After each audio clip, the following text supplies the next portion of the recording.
छत्तीसगढ़ के सभी छात्र छात्राओं का आजाद सीजीपीएससी एकेडमी चैनल पर एक बार फिर से स्वागत है। आज मैं आपके सामने लेकर उपस्थित हुआ हूं छत्तीसगढ़ का संपूर्ण प्राचीन इतिहास। मतलब एक ही वीडियो के अंतर्गत मैं कम से कम समय में आपको छत्तीसगढ़ का संपूर्ण प्राचीन इतिहास कवर करके देने वाला हूं। देखिए, इसके पहले भी आप हमारे चैनल के प्लेलिस्ट पर देखें तो संपूर्ण छत्तीसगढ़ का इतिहास के नाम से एक प्लेलिस्ट बनी हुई है, जिसमें प्राचीन इतिहास से लेकर आधुनिक इतिहास तक सारे टॉपिक कवर किए गए हैं काफ़ी डिटेल में। ठीक है, तो डिटेल तो हम उतना ही करेंगे, लेकिन कम से कम समय में मैं ये आपको टॉपिक कवर करवाने की कोशिश करूंगा।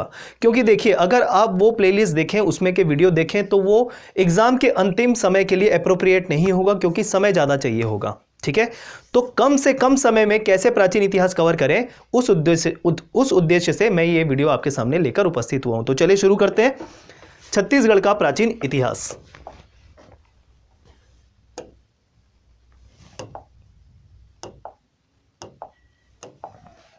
चलिए, तो पहले हम बात करेंगे कि छत्तीसगढ़ का प्राचीन इतिहास शुरू कहां से होता है। ध्यान से सुनिएगा, आपका पर्पस यहां पर होना चाहिए कि आप सारे तथ्य याद करें। कम से कम समय में कवर करने की कोशिश तो जरूर करेंगे, लेकिन डिटेल और डेप्थ मेंटेन रहेगा आपका। ये चीज़ आप ध्यान रखिए, जो परीक्षा की दृष्टि से महत्वपूर्ण होगा। ठीक है, तो प्राचीन इतिहास की शुरुआत कहां से मानी जाती है? तो प्राचीन इतिहास की शुरुआत मानी जाती है प्रागैतिहासिक काल से। प्रागैतिहासिक काल से हमको ये क्या पढ़ना है? तो प्रागैतिहासिक काल से हमको पढ़ना है कि छत्तीसगढ़ में प्रागैतिहासिक काल के कौन कौन से साक्ष्य किस स्थान से मिले हुए हैं। ठीक है, तो ये हम बात करेंगे प्रागैतिहासिक काल के अंतर्गत। अब प्रागैतिहासिक काल को इंग्लिश में प्री हिस्टोरिक एज कहा जाता है। कहां से शुरुआत होती है इसकी? तो इसको लेकर अलग अलग मत है। ठीक है, इसको लेकर अलग अलग मत है। तो इसकी शुरुआत मानी जाती है 5 लाख ईसा पूर्व से 3000 ईसा पूर्व तक या 2500 ईसा पूर्व तक। तो इसको लेकर अलग अलग मत है कि कहां से शुरुआत होकर कहां तक जाता है। तो एक आप रफ आइडिया दिमाग में बैठा लीजिए, 5 लाख ईसा पूर्व से लेकर 3000 ईसा पूर्व तक ये पूरा काल माना जाता है प्रागैतिहासिक काल का। अब प्रागैतिहासिक काल को और ज़्यादा क्लासीफाई करें तो हमारे पास होता है पूर्व पाषाण काल, मध्य पाषाण काल, उत्तर पाषाण काल और नवपाषाण काल। ठीक है, इंग्लिश में कहते हैं पूर्व पाषाण काल को पैलियोलिथिक एज, मध्य पाषाण को कहते हैं मेसोलिथिक एज, उत्तर पाषाण काल को कहेंगे अपर लिथिक एज और नव पाषाण काल को कहेंगे नियोलिथिक एज। क्लियर है? अब इसमें जैसे कि मैंने आपको बताया, क्या पढ़ेंगे? छत्तीसगढ़ से कौन कौन से साक्ष्य प्राप्त हुए हैं वो पढ़ने वाले हैं। ठीक है, कौन से काल के साक्ष्य छत्तीसगढ़ से कहां पर मिले हैं, प्रॉपर जिले का नाम, उस प्रॉपर प्लेस का नाम ध्यान में आपको रखना है।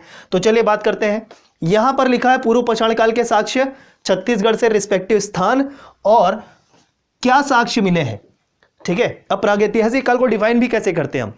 प्रागैतिहासिक काल वो काल होता है जिसमें इतिहास की जानकारी हमको पुरातात्विक साक्ष्यों के आधार पर प्राप्त होता है। इसमें कोई भी लिखित हमको साक्ष्य नहीं मिलते, क्योंकि यहां पर लेखन कला का विकास नहीं हुआ था। ठीक है, तो ये प्रागैतिहासिक काल की डेफिनेशन है कि जो भी साक्ष्य मिलेंगे वो कैसे रहेंगे? पुरातात्विक साक्ष्य रहेंगे। तो जो भी साक्ष्य मिलेंगे पुरातात्विक साक्ष्य रहने वाले हैं। क्लियर? तो चलिए पहले बात करेंगे हम पूर्व पाषाण काल की, पैलियोलिथिक एज की। आपको छत्तीसगढ़ से स्थान याद रखना है पूर्व पाषाण काल के संबंध में, महानदी घाटी, सिंगनपुर गुफा। ठीक है, रायगढ़। अब क्या साक्ष्य मिले हैं? तो पत्थर के हस्तचलित कुदाल मिले हैं। ठीक है, पत्थर के हस्तचलित कुदाल मिले हैं। यह साक्ष्य आपको ध्यान में रखना है, पूर्व पाषाण काल से रिलेटेड। याद हो गया? याद करने की कोशिश करें साथ साथ। मध्य पाषाण काल, मध्य पाषाण काल से क्या साक्ष्य मिले हैं और कहां मिले हैं छत्तीसगढ़ से? तो ध्यान रखिएगा, मेसोलिथिक एज कहते हैं। तो आपको मध्य पाषाण काल के संबंध में ध्यान में रखना है क्या? कबरा पहाड़। सिर्फ और सिर्फ एक नाम, कबरा पहाड़। और ये कबरा पहाड़ कहां पर है? रायगढ़ में। देखिए, ये सारे नाम ध्यान में रखिए, क्योंकि जब आप पर्यटन पढ़ेंगे तो फिर से यही सारे नाम आपको ध्यान में आएंगे। ठीक है, तो ये चीज आप ध्यान रखेंगे। अब कबरा पहाड़ से क्या क्या मिला है? औजार, लाल रंग की चित्रकारी जिसमें छिपकली, घड़ियाल और सांभर के चित्र हैं। ठीक है, सबसे ज्यादा खास बात क्या है कबरा पहाड़ की? कि यहां पर लाल रंग की चित्रकारी हुई है। ठीक है, शैलों के अंदर, गुफाओं के अंदर। ठीक, ये चीज आप ध्यान रखेंगे, ये बहुत ही ज्यादा विशेषता है इसकी, खास बात। क्लियर है? याद करिए, याद करते चलना है। साथ साथ पर्पस इस वीडियो का सिर्फ आपको याद कराना है एग्जाम के लिए। ठीक है ना? आगे देखिए, उत्तर पाषाण काल के संबंध में छत्तीसगढ़ में कौन सा स्थान ध्यान में रखना है? तो वो है धनपुर, जो बिलासपुर में है, और महानदी घाटी। ठीक है, महानदी घाटी। इसमें क्या मिला है? मानव आकृतियों का चित्रण है और खुदी हुई आकृति मिली हुई है औजार की। ठीक है। और मानव जो आकृति मिली है वो कैसी है, सीढ़ी नुमा है, सीढ़ी नुमा है दोस्तों, ठीक है, ये बात आप ध्यान में रखेंगे। अब नवपाषाण काल जिसे नियोलिथिक एज कहते हैं, उसके संबंध में हम देख लेते हैं कौन सा स्थान है, तो अर्जुनी, अर्जुनी कहां पर है, दुर्ग, ठीक है, दुर्ग का अर्जुनी, टेरम रायगढ़, और चितवा डोंगरी राजनांदगांव, चितवा डोंगरी राजनांदगांव। क्या क्या चीजें मिली हैं साक्ष्य के तौर पे, तो साक्ष्य के तौर पे हम बात करते हैं यहां पर चित्रित हथौड़े मिले हुए हैं, ठीक है, चित्रित हथौड़े मिले हुए हैं। और ये जो चितवा डोंगरी है राजनांदगांव का, यहां से शैल चित्र मिले हैं, शैल चित्र मतलब गुफाओं के अंतर्गत पहाड़ में मिलने वाला चित्र, पत्थरों में मिलने वाला चित्र, उसको शैल चित्र कहते हैं, ठीक है। तो शैल चित्र मिले हुए हैं यहां पर। अब शैल चित्र और कहां कहां मिले हैं, तो देखिए अन्य स्थान के तौर पे कर्मागढ़, बसनाझर, ओंगना, बोतलदा, बेनीपाट, ये सारे स्थान आपको ध्यान में रखने हैं छत्तीसगढ़ से रिलेटेड, जहां पर शैल चित्र मिले हैं, ठीक है। तो शैल चित्र के तौर पे आप एक चीज देखिएगा, सिंघनपुर की गुफा ध्यान में रखिएगा, यहां पर भी शैल चित्र मिले हुए हैं। अब कबरा पहाड़ में चित्रकारी मिली है तो इसको भी शैल चित्र कहा जा सकता है, लेकिन लाल रंग की चित्रकारी है कबरा पहाड़ में, ये आप ध्यान रखेंगे। दूसरी बात, शैल चित्र के तौर पे चितवा डोंगरी राजनांदगांव का, उसके अलावा शैल चित्र के तौर पे कर्मागढ़, बसनाझर, ओंगना, बोतलदा और बेनीपाट, ये सारे शैल चित्र वाले स्थान छत्तीसगढ़ के अंतर्गत आपको ध्यान में रखना है दोस्तों, ठीक है। तो ये हो गए साक्ष्य, ये सारे काल से रिलेटेड। अब कुछ कुछ बातें मैं आपको थोड़ा सा रिमाइंड कराऊंगा, यहां पर नोटिस कराने वाला हूं, और वो ये है कि महानदी घाटी देखें तो दो काल के लिए है, ये महानदी घाटी और ये महानदी घाटी। तो महानदी घाटी को किस काल के लिए याद रखना है, पूर्व पाषाण काल के लिए और उत्तर पाषाण काल के लिए, इस तरीके से आप ध्यान में रख लीजिएगा, ठीक है। सिंघनपुर की गुफा आपको पूर्व पाषाण काल के लिए ध्यान में रखनी है। मध्य पाषाण काल के लिए केवल एक स्थान है और वो है कबरा पहाड़, ठीक है, याद करने का ट्रिक है ये, याद करते जाइए साथ साथ मेरे, ठीक है। नवपाषाण काल के संबंध में जितनी भी जगह देखी है वो नए थे हमारे, जैसे अर्जुनी, टेरम, चितवा डोंगरी। चितवा डोंगरी शैल चित्र के लिए प्रसिद्ध है, और कौन कौन से शैल चित्र के संबंध में प्रसिद्ध स्थल है वो आप एक साथ लिख लीजिए, थोड़ा सा ट्रिक से करेंगे तो आपके लिए आसानी होगा। मैंने यहां पर आपको कालखंड के हिसाब से सारी चीजें बताई हुई है, आप चाहे तो शैल चित्र वाले स्थान एक साथ लिख लीजिए, नवपाषाण काल के संबंध में कुछ नए स्थान है जैसे अर्जुनी है, टेरम है, उसको एक साथ लिख लीजिए। महानदी घाटी को एक साथ लिखते हुए आप लिख लीजिए उत्तर पाषाण काल से रिलेटेड है और पूर्व पाषाण काल से रिलेटेड है। इस तरीके से अगर याद करेंगे तो याद करने में आसानी होगी, क्योंकि देखिए सारे फैक्ट है, याद तो करना पड़ेगा, ठीक है। तो इतनी बातें आपको ध्यान में रखनी है। और देखिए 500 महापाषाण स्मारक प्राप्त हुए हैं, कहां से, धनोरा से, ठीक है, धनोरा। और ये धनोरा कहां पर है, बालोद में, धनोरा कहां पर है, बालोद में, ठीक है। फॉन्ट थोड़ा हल्का है लेकिन आप चीज सुनिए यहां पर क्या है, तो 500 महापाषाण स्मारक मिले हैं धनोरा के अंतर्गत, और धनोरा कहां है, बालोद में, बालोद जिला, ठीक। ये चीज आप ध्यान में रखेंगे। सारा डिटेल ये सारा डिटेल वीडियो आपको ऑलरेडी मिल जाएगा, लेकिन डिटेलिंग वीडियो अभी आपको नहीं देखनी है, क्लियर। अब देखिए पाषाण घेरे मिले, पाषाण घेरे कहां कहां से मिले हैं वो नाम हम ध्यान में रखेंगे, तो करही बदर, सोरर, चिरचारी, ये तीनों का पेयर बहुत ही महत्वपूर्ण नाम है, ये ध्यान रखिएगा दोस्तों, ठीक है। करही बदर, सोरर, चिरचारी, तीनों के तीनों बालोद के अंतर्गत ध्यान में रखना है, पाषाण घेरे से संबंधित, ठीक है। अब ये जो मैंने 500 महापाषाण स्मारक बोले हैं वो धनोरा में है। अब महापाषाण स्मारक का मतलब क्या होता है, तो देखिए जहां पर शवों को दफनाया जाता था वहां पर बड़े पत्थर गाड़ दिए जाते थे, उसे ही महापाषाण स्मारक कहा जा रहा है, ठीक है, जिसे डोलमेन भी कहा जाता था, पट्टतुंब, ठीक है। पट्टतुंब, डोलमेन या फिर महापाषाण स्मारक एक ही चीज है, जहां पर शव गाड़ा जाता था वहां स्मारक के तौर पे एक बड़ा पत्थर गाड़ दिया जाता था, जिसे महापाषाण स्मारक कह रहे हैं। इंग्लिश में अगर उसे वर्तमान स्थिति में कहे तो टूम्ब स्टोन कहते हैं, क्लियर है क्या। आगे देखें, गढ़धनोरा कोंडागांव से भी आपके पाषाण घेरे प्राप्त हुए हैं, ठीक है। और मध्य पाषाण युगीन 500 घेरे भी प्राप्त हुए हैं इसी गढ़धनोरा कोंडागांव से। आगे देखें, लोहे के औजार के तौर पे मृद भांड, माफ कीजिए, लोहे के औजार एवं मृद भांड कहां से मिले हैं, कारका भाटा, और ये कारका भाटा कहां पर है, बालोद में। लोहा पात्र मतलब लोहे के पात्र मिले हैं गढ़धनोरा कोंडागांव से, ठीक। अब देखिए एक चीज, गढ़धनोरा कोंडागांव को दो तरीके से याद रखिएगा कि एक ही नाम लिख लीजिए, एक जगह गढ़धनोरा कोंडागांव के अंतर्गत आता है, जिसमें आपको मध्य पाषाण युगीन 500 घेरे ध्यान में रखना है, और साथ ही साथ इस गढ़धनोरा को पाषाण घेरे के लिए भी याद रखना है। ये हो गया आपका गढ़धनोरा जो कोंडागांव के अंतर्गत आता है, कोंडागांव जिला। अब लोहे के औजार और मृद भांड मतलब मिट्टी के बर्तन, ये आपको कारका भाटा मिला है, कारका भाटा के अंतर्गत मिला है बालोद में, ठीक है, क्लियर है। ये सारी चीजें आपको ध्यान में रखनी है छत्तीसगढ़ से रिलेटेड, ठीक। चलिए और देखिए, यहां पर कास्ट स्तंभ है, ठीक है। काष्ठ स्तंभ मतलब, काष्ठ मतलब लकड़ी, लकड़ी का स्तंभ कहां से मिला है? मसेनार, डिलमिली, चित्रकूट, किलेपाल, तारागांव, चिंगेनार। ये काष्ठ स्तंभ के तौर पे ध्यान रखना, ये भी आपका पाषाण युगीन, ठीक है, प्रागैतिहासिक युगीन साक्ष्य है। तो काष्ठ स्तंभ मतलब लकड़ी का स्तंभ के तौर पे आपको मसेनार, डिलमिली, चित्रकूट, किलेपाल, तारागांव, चिंगेनार सभी के सभी बस्तर जिले के अंतर्गत आएंगे, ठीक है, सभी के सभी बस्तर जिले के अंतर्गत आएंगे। तो ये हो गया ये वाला स्लाइड, जिसमें एक ही स्लाइड के अंतर्गत आपने सारे नाम ध्यान में रख लिए प्रागैतिहासिक काल के साक्ष्य से संबंधित छत्तीसगढ़ के संबंध में, ठीक है ना। चलिए आगे बढ़े। ये हो गया हमारा प्रागैतिहासिक काल पूरा।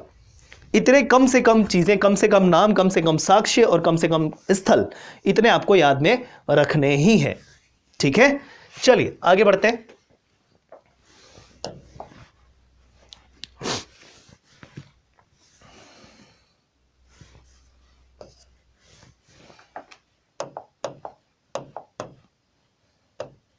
चलिए अब हम शुरुआत करने वाले आद्य ऐतिहासिक काल की। हमारा प्रागैतिहासिक काल हो गया पूरा। तो ये आपका जो हिस्ट्री का क्लासिफिकेशन होता है ना, प्रागैतिहासिक काल फिर आद्य ऐतिहासिक काल, ठीक है। तो इस तरीके से आपको ध्यान में रखते चलना है। अब आद्य ऐतिहासिक काल किसको कहते हैं? जिसको इंग्लिश में कहते हैं प्रोटो हिस्टोरिक पीरियड, ठीक है। शुरुआत होगी 3000 ईसा पूर्व से 600 ईसा पूर्व तक। यहां पर ये क्या है? 600 ईसा पूर्व तक। क्लियर? इसको नोट कर लेंगे। ये आपका प्रोटो हिस्टोरिक पीरियड कहलाता है।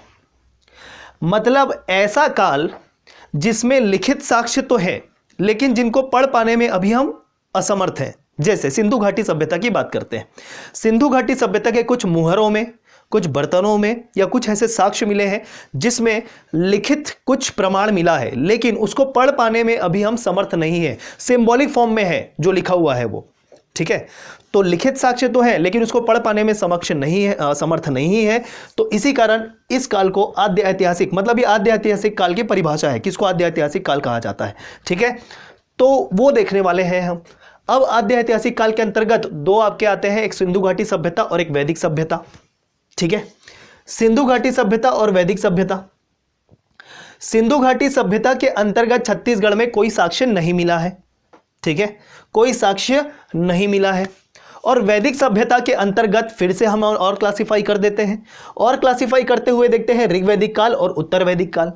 ऋग्वैदिक काल का समय देखें तो 1500 ईसा पूर्व से 1000 ईसा पूर्व तक होगा, 1000 ईसा पूर्व तक होगा, यह ध्यान रखें। और उत्तर वैदिक काल का समय 1000 ईसा पूर्व से लेकर 600 ईसा पूर्व तक होगा। क्लियर? तो एक तरीके से अगर सिंधु घाटी सभ्यता का हम काल माने तो 3000 ईसा पूर्व से 1500 ईसा पूर्व तक मान सकते हैं, ठीक है, 3000 ईसा पूर्व तक मान सकते हैं। उसके बाद क्या चालू हो गया? वैदिक काल चालू हो गया, जिसमें पहला ऋग्वैदिक काल, फिर उत्तर वैदिक काल। ऋग्वैदिक काल का समय 1500 से 1000 और उत्तर वैदिक काल का 1000 से 600 ईसा पूर्व। ये पूरा दिमाग में क्लियर हो गया होगा। और इनको संपूर्ण रूप से क्या कहा जा रहा है? आद्य ऐतिहासिक काल कहा जा रहा है, ठीक है। ये चीज आप ध्यान रखें। अब देखिए यहां पर, जैसा कि मैंने बोला कि आद्य ऐतिहासिक काल में जो साक्ष्य मिले हैं उसमें कुछ लिखित है, लेकिन पढ़ पाने में समर्थ नहीं है, लेकिन ये एप्लीकेबल होता है आपका सिंधु घाटी सभ्यता के लिए। वैदिक सभ्यता की अगर बात करें तो ऋग्वैदिक काल, उत्तर वैदिक काल में बहुत सारे हमको जो प्रमाण मिले हैं वो आपके ऋग्वेद के रूप में, उपनिषद के रूप में, जिसे बिल्कुल पढ़ पाने में हम सक्षम है, ठीक है। तो ये चीज ध्यान रखिएगा। जो मैंने कहा जो पढ़ पाने में समर्थ नहीं है वो सिंधु घाटी सभ्यता के अंतर्गत है और आद्य ऐतिहासिक काल के अंतर्गत आता है। क्लियर? चलिए, तो देखिए सिंधु घाटी सभ्यता से छत्तीसगढ़ से कोई साक्ष्य नहीं है, लेकिन चूंकि इतिहास पढ़ रहे हैं तो पूरा क्लास जो समय है, कालखंड है, उसका क्लासिफिकेशन जानना जरूरी है। वैदिक सभ्यता के ऋग्वैदिक काल से भी छत्तीसगढ़ का वर्णन नहीं मिलता है, मतलब ऋग्वेद से छत्तीसगढ़ का वर्णन नहीं मिलता है, ठीक है। उत्तर वैदिक काल की बात करें तो उत्तर वैदिक काल से संबंधित जो कौशितिकी उपनिषद है, ठीक है, कौशितिकी उपनिषद है, उसमें विंध्य पर्वत, रेवा नदी मतलब नर्मदा नदी का उल्लेख मिलता है। अब ये इसको क्यों कह रहे हैं? तो देखिए विंध्य पर्वत का एक्सपांशन छत्तीसगढ़ के उत्तरी क्षेत्र में है, और रेवा नदी भी मतलब छत्तीसगढ़ के उत्तरी पश्चिमी भाग से निकलती है, ठीक है, मतलब अमरकंटक से निकलती है, मतलब छत्तीसगढ़ का आसपास का क्षेत्र है। तो इस कारण इसका उल्लेख मिलता है, मतलब छत्तीसगढ़ के आसपास का क्षेत्र का उल्लेख मिलता है कौशितिकी उपनिषद में उत्तर वैदिक काल के संबंध में, ठीक है, इतना ही साक्ष्य है, उससे ज़्यादा साक्ष्य डायरेक्ट छत्तीसगढ़ के रिलेटेड नहीं है। क्लियर? तो ये हो गया आपका आद्य ऐतिहासिक काल। अब हम थोड़ा सा रामायण काल और महाभारत काल की भी बात करेंगे, क्योंकि रामायण काल और महाभारत काल के साक्ष्य छत्तीसगढ़ के अंतर्गत पाए गए हैं, ऐसी मान्यता है। ठीक है, तो देखिए रामायण काल सबसे पहले बात कर लेते हैं। रामायण काल में छत्तीसगढ़ का नाम था दक्षिण कोसल। मतलब दक्षिण कोसल एक साम्राज्य था रामायण के अंतर्गत आने वाला, एक उत्तर कोसल था, एक दक्षिण कोसल था। ठीक है, तो दक्षिण कोसल आपका छत्तीसगढ़ वाला भूभाग था, ये चीज आप ध्यान रखें। क्लियर है? अब ये छत्तीसगढ़ का नक्शा है जो दक्षिण कोसल के अंतर्गत आने वाला क्षेत्र है। तो रामायण कालीन कौन कौन से साक्ष्य मिले हैं, इससे हमको ध्यान में रखना है, ये हमको ध्यान में रखना है। ठीक है, चलिए देखिएगा, शुरुआत करते हैं सरगुजा से। तो रामायण कालीन कौन कौन से साक्ष्य हैं, सरगुजा से पहले बात कर लेते हैं। तो रामगढ़ की पहाड़ी जहां पर सीता कुंड है, सीता बेंगरा की गुफा, किष्किंधा पर्वत के तौर पे ध्यान रखें, और लक्ष्मण बेंगरा की गुफा, ये आप ध्यान रखेंगे, सरगुजा से रिलेटेड रामायण कालीन स्थल है ये। ठीक है, रायगढ़ में आपको राम झरना मिलेगा, निरंतर एक जलधारा प्रवाहित होती रहती है, राम झरना। तो इस तरीके से ये रामायण कालीन है ऐसा माना जाता है, तो ये भी आपको ध्यान में रखना है। जांजगीर चांपा में आपको ध्यान रखना है शिवरी नारायण, जहां पर भगवान राम ने शबरी के जूठे बेर खाए हुए थे। ठीक है, आगे खरौद भी आपको ध्यान में रखना है। खरौद में राम भगवान में खर दूषण का वध किया था, खर दूषण का वध किया था। ठीक है, तो खर दूषण जो राजा थे रामायण कालीन, वो खरौद से संबंधित है। खरौद किसके अंतर्गत आएगा, जांजगीर चांपा के ही अंतर्गत आएगा। अब यहां पर तुरतुरिया है, वाल्मीकि, महर्षि वाल्मीकि का आश्रम। ठीक है, अभी भी आप जाएंगे देखेंगे तो आपको मिलेगा महर्षि वाल्मीकि का आश्रम तुरतुरिया के अंतर्गत। ठीक है, लव कुश की जन्मस्थली है ये तुरतुरिया। ठीक है, लव कुश की जन्मस्थली, लव कुश की जन्मस्थली। ठीक है, जन्मस्थली। और ये जो तुरतुरिया है ये महासमुंद के अंतर्गत नहीं आता, ये आता है बलौदा बाजार के अंतर्गत, इसको आपको ध्यान में रखना है। ठीक है, बलौदा बाजार के अंतर्गत आता है। चलिए आगे बढ़ेंगे, नीचे आएंगे, कांकेर, कांकेर पंचवटी।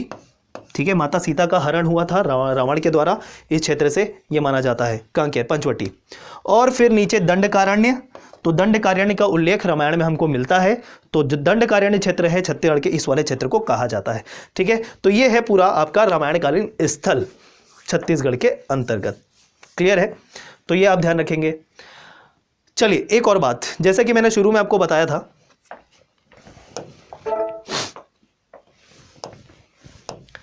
कि ये जो दक्षिण कोसल नाम है यहां पर है ना, दक्षिण कोसल जो नाम है छत्तीसगढ़ का उस समय रामायण काल में, तो मतलब दक्षिण कोसल के अंतर्गत आने वाला भूभाग छत्तीसगढ़ का था। ठीक है, तो छत्तीसगढ़ के उत्तर में, मतलब जो वर्तमान का उत्तर प्रदेश अयोध्या वाला क्षेत्र है, उससे उत्तर कोसल कहा जाता था। ठीक है, क्या कहा जाता था, उत्तर कोसल कहा जाता था। ठीक है, यहां पर अगर मैं बात करूं, ये उत्तर कोसल कह देते हैं, इसको उत्तर कोसल कह देते हैं, और ये दक्षिण कोसल कह देते हैं। ठीक है, ये उत्तर कोसल और ये दक्षिण कोसल। उत्तर कोसल की राजधानी थी साकेत, उत्तर कोसल की राजधानी थी साकेत, और दक्षिण कोसल की राजधानी थी श्रावस्ती। ऐसा कहीं कहीं पर मिलता है, आपको ध्यान से सुनिए मैं क्या कह रहा हूं। ठीक है, उत्तर कोसल की राजधानी साकेत या अयोध्या, और दक्षिण कोसल की राजधानी श्रावस्ती। ठीक है, अगर आप कुछ बुक में पढ़ें तो उसमें लिखा हुआ है उत्तर कोसल की राजधानी श्रावस्ती और दक्षिण कोसल की राजधानी कुशस्थली। ठीक, तो आपको यह भी ध्यान रखना है कि दक्षिण कोसल, कुछ सोर्स में, कुछ ऑथेंटिक सोर्स की बात कर रहा हूं, तो थोड़े से मतभेद छत्तीसगढ़ के अंतर्गत पाए जाते हैं सामान्य अध्ययन में। तो एक चीज सुनिएगा, दक्षिण कोसल की राजधानी श्रावस्ती, और इसी दक्षिण कोसल का जो दक्षिण भाग होता है, ठीक है, उसकी राजधानी कही जाती थी कुशस्थली को, कुशस्थली को। ठीक है, ये आपको ध्यान रखना है नए तथ्य के तौर पे।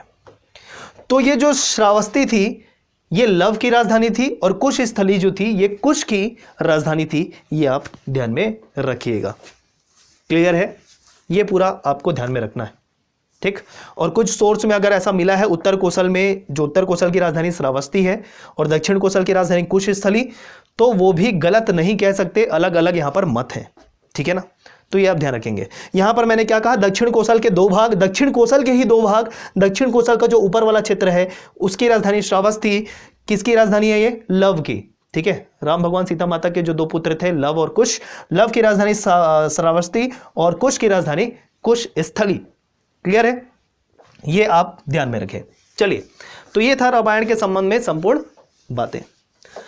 आगे देखिए, महाभारत काल से रिलेटेड हम बातें करते हैं। यहां पर छत्तीसगढ़ का नाम इस समय प्राक कोसल था। क्या था? प्राक कोसल, महाभारत काल में। ठीक, छत्तीसगढ़ के इस क्षेत्र को महाभारत के एक पात्र सहदेव के द्वारा जीता गया था। महाभारत काल के अंतर्गत इसी कारण आ रहा है। अब विभिन्न महाभारत पात्र कौन कौन से छत्तीसगढ़ के स्थान से रिलेटेड हैं वो इसमें आपको याद रखना होता है। जैसे अर्जुन पुत्र बब्रुवाहन की राजधानी किसको कही जाती है? सिरपुर को कही जाती है। और सिरपुर का एक अन्य नाम उस समय महाभारत काल में था चित्रांगदापुर। ठीक है, तो अर्जुन पुत्र बब्रुवाहन की राजधानी क्या? सिरपुर। और सिरपुर का एक अन्य नाम इस समय चित्रांगदापुर था, क्योंकि बब्रुवाहन की माता चित्रांगदा थी। ठीक है, मतलब अर्जुन की पत्नी चित्रांगदा थी। ठीक है, तो ये ध्यान में रखें। अब और महाभारत कालीन स्थल के तौर पे आपको भीम खो, लाक्षागृह, भीम के पैर खल्लारी स्थान से मिले हैं, खल्ल वाटिका जिसे कहते थे उस समय, जो महासमुंद जिले के अंतर्गत आता है। आगे देखिए, ताम्रध्वज की राजधानी, जो महाभारत पात्र है ताम्रध्वज, उसकी राजधानी रतनपुर को कहा जाता है। रतनपुर का पुराना नाम मणिपुर है महाभारत काल में। ठीक, मोरध्वज की राजधानी आरंग को कहा जाता है, जिसका पुराना नाम महाभारत काल में भांडेर था। और ऋषभ तीर्थ, अब ऋषभ तीर्थ क्योंकि ऋषभ तीर्थ मतलब ऋषभ नाथ जो है महाभारत कालीन माने जाते थे। तो इस तरीके से ऋषभ तीर्थ भी आपको ध्यान में रखना है, गुंजी के अंतर्गत दमऊ दरहा। ठीक है, दमऊ दरहा जांजगीर चांपा जिला के अंतर्गत। ठीक है, तो ऋषभ तीर्थ किसको कहा जाता है? गुंजी। गुंजी का पुराना नाम दमऊ दरहा, और कौन से जिले में है? जांजगीर चांपा। तो इस तरीके से आप ध्यान में रखेंगे दोस्तों। ठीक है ना, यह था पूरा महाभारत कालीन स्थल, महाभारत कालीन पात्र और छत्तीसगढ़ से संबंधित स्थल। तो ये पूरा हमने कवर किया। आद्य ऐतिहासिक काल, छत्तीसगढ़ का साक्ष्य नहीं मिलता है। ठीक, लेकिन रामायण काल और महाभारत काल आपको ध्यान में रखना है, कौन कौन से स्थल छत्तीसगढ़ से संबंधित है। आगे बढ़े, चलिए, ये हो गया हमारा पूरा।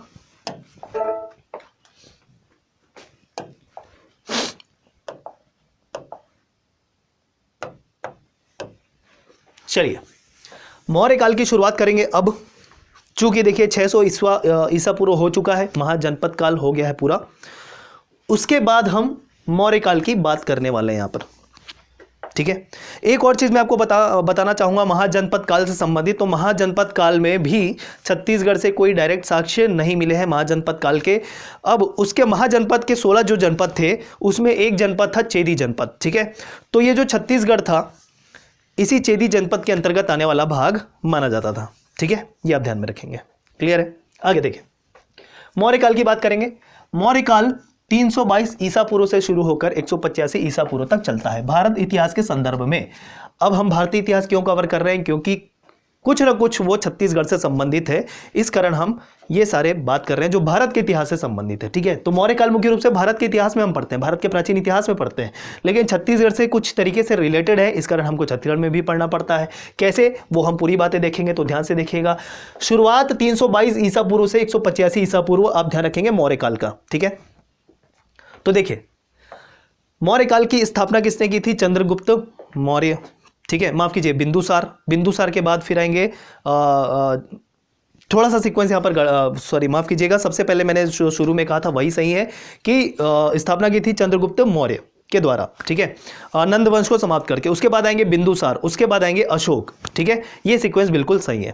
क्लियर, तो चंद्रगुप्त मौर्य द्वारा स्थापना की गई थी मौर्य काल की। फिर आ गए बिंदुसार, उनके पुत्र, और बिंदुसार के पुत्र होंगे कौन? अशोक।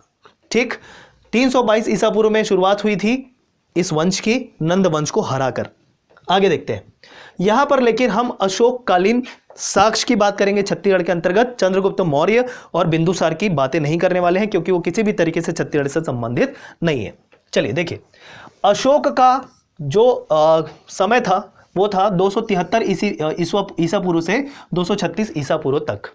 ठीक है, साम्राज्य कहां था? देखिए, तो पूरा आंध्र प्रदेश वाला क्षेत्र। कलिंग तो बहुत ज्यादा महत्वपूर्ण है। रूपनाथ, ये महत्वपूर्ण है, ध्यान में रखिएगा। रूपनाथ छत्तीसगढ़ के पास वाला क्षेत्र मतलब वर्तमान का जबलपुर। अब वर्तमान का जबलपुर मतलब मध्य प्रदेश में है, लेकिन अल्टीमेटली उस समय क्या है, उस समय छत्तीसगढ़ का पूरा एक भूभाग माना जाता था। मतलब छत्तीसगढ़ भी मध्य प्रदेश के अंतर्गत आने वाला भूभाग, छत्तीसगढ़ से पास वाला भूभाग, तो ये हमारे लिए महत्वपूर्ण है। तो अशोक के एक साम्राज्य के तौर पे रूपनाथ को भी ध्यान में रखा जाता है, जो वर्तमान का जबलपुर है। तो छत्तीसगढ़ से पास वाले स्थल होने की वजह से अशोक से संबंधित है ये स्थल, छत्तीसगढ़ के स्थल, ऐसा माना जाता है। क्लियर? आगे देखिए, तो देखिए ये कलिंग क्या है, उड़ीसा का मुख्य भूभाग है और छत्तीसगढ़ का कुछ भाग है, ये जो कलिंग है ना, ठीक। अशोक के साम्राज्य के तौर पे हमको ध्यान में रखना है कलिंग विजय। तो कलिंग कौन कौन सा क्षेत्र, उड़ीसा, मुख्य रूप से उड़ीसा ही है ये, लेकिन छत्तीसगढ़ से के कुछ पूर्वी भाग आते थे जो उड़ीसा से संबद्ध है, उड़ीसा से लगे हुए हैं, ऐसा माना जाता है। ठीक, तो अशोक एक तरीके से छत्तीसगढ़ से हम रिलेशन स्टैब्लिश कर रहे हैं यहाँ पर। आगे देखिए प्रमाण क्या क्या है। प्रमाण की बात करेंगे पहले, तो प्रमाण क्या क्या है, तो पहले वेनसांग का यात्रा वृत्तांत है, ठीक है। और वेनसांग का यात्रा वृत्तांत जिसको कहा जाता है सीयू की, क्या कहा जाता है, सीयू की। तो इसमें आपको मौर्यकालीन साक्ष्य मिलते हैं इस यात्रा वृत्तांत के माध्यम से छत्तीसगढ़ से संबंधित। आगे देखिए दूसरा प्रमाण क्या है, मौर्यकालीन सिक्के मिले हैं। मौर्यकालीन सिक्के मिले हैं जिसमें मयूर चिन्ह का अंकन है, ठीक है। चांदी के आहत सिक्के हैं, कहां से, अकलतरा से। ये सारे मौर्यकालीन सिक्के की बात कर रहा हूं मैं, ठीक है। चांदी के आहत सिक्के, ठीक। आहत सिक्के मतलब संपीड़ित सिक्के, मतलब उनको ठोक कर बनाए गए सिक्के, ठीक है ना, जिसमें अंकन किया गया हो। अकलतरा से कितने सिक्के मिले हैं, 259 सिक्के मिले हैं। तो ध्यान रखिएगा मौर्यकालीन सिक्के आपके अकलतरा 259 सिक्के, ठठारी 253 सिक्के, तारापुर से 15 सिक्के, आरंग, उड़ेला, बार, ये सभी जगह से मौर्यकालीन सिक्के प्राप्त हुए हैं, ठीक है। ये सारे साक्ष्य हो गए मौर्यकालीन सिक्कों के तौर पे हमने देखा। आगे देखिए सरगुजा से कौन से मौर्यकालीन साक्ष्य मिले हैं भाई, जोगीमारा, सीता बेंगरा की गुफा, ये अशोक काल से संबंधित है। मतलब जिसमें जितने भी यहां पर लिखित हमको वो मिले हैं, जो भी साक्ष्य के तौर पे जो भी प्रमाण मिले हैं वो अशोक कालीन है, ये माना जाता है। जोगीमारा की गुफा और सीता बेंगरा की गुफा। जोगीमारा की गुफा के तौर पे हमको दो पात्र याद रखना है, देवदत्त और शूतनुका, ठीक है। देवदत्त और शूतनुका के प्रेम गाथा का वर्णन है इस जोगीमारा गुफा में, जो मौर्यकालीन माने जाते हैं। दूसरा, सीता बेंगरा गुफा को छत्तीसगढ़ की प्राचीनतम नाट्यशाला कहा जाता है। प्राचीनतम नाट्यशाला कौन, सीता बेंगरा गुफा, ठीक है, मौर्यकालीन। आगे देखिए अशोक का लाठ प्राप्त हुआ है, कहां से, कपाटपुर, और कपाटपुरम जो है सरगुजा के अंतर्गत आता है, ठीक है। अशोक का लाठ मिला है सरगुजा के अंतर्गत कपाटपुरम से। अगला साक्ष्य देखिए कोरिया से मिला है। अशोक कालीन मूर्तियां मिली है, अशोक काल के मूर्तियां मिली है कोटाडोल से। कोटाडोल किसके अंतर्गत आता है, कोरिया के अंतर्गत आता है। आगे हम बात करेंगे तुरतुरिया की। बौद्ध भिक्षुणियों के विहार थे, बौद्ध भिक्षुणियों के विहार थे जो मौर्य काल के संबंध में थे। तुरतुरिया बलौदा बाजार के अंतर्गत आता है। और जितने भी अभिलेख प्राप्त हुए ना मौर्यकालीन, उसकी भाषा पाली और लिपि ब्राह्मी है। ये चीज आप ध्यान में रखेंगे, महत्वपूर्ण है, ठीक है। कुछ कुछ प्राकृत भाषा में भी मिलते हैं हमको साक्ष्य, लेकिन मुख्य रूप से जो आपके अभिलेख मिले हैं मौर्यकालीन, उसकी भाषा पाली है और लिपि जो है वो ब्राह्मी है, ये आप ध्यान रखेंगे। तो देखिए 1 2 3 4 5 इतने सारे साक्ष्य मौर्यकालीन जो है छत्तीसगढ़ के अंतर्गत मिले हैं। सबसे ज्यादा इसमें प्रश्न कहाँ हाईलाइट करता है, तो ये भी मैं आपको बता देता हूं। तो देखिएगा प्रश्न आपको जो हाईलाइट करना है, कहां से करना है, ये मौर्यकालीन सिक्कों से रिलेटेड, ठीक है। मौर्यकालीन सिक्कों के अंतर्गत कहां कहां से मिला है, अकलतरा, ठठारी, तारापुर, आरंग, उड़ेला और बार, ये सारे जगह आपको ध्यान में रखने हैं। अकलतरा, ठठारी आपका जांजगीर चांपा के अंतर्गत आएगा, ठीक है। आरंग तो आपका रायपुर के अंतर्गत, उड़ेला, बार रायगढ़ के अंतर्गत आएगा, ठीक है। ये आप ध्यान रखें। जिले की अगर मैं बात करूं तो ये हो गया मौर्यकाल, छत्तीसगढ़ से कुछ ना कुछ तरीके से रिलेटेड, ठीक है। आगे बढ़ते हैं और हम बात करेंगे सातवाहन काल की। चलिए सातवाहन काल की बात करते हैं।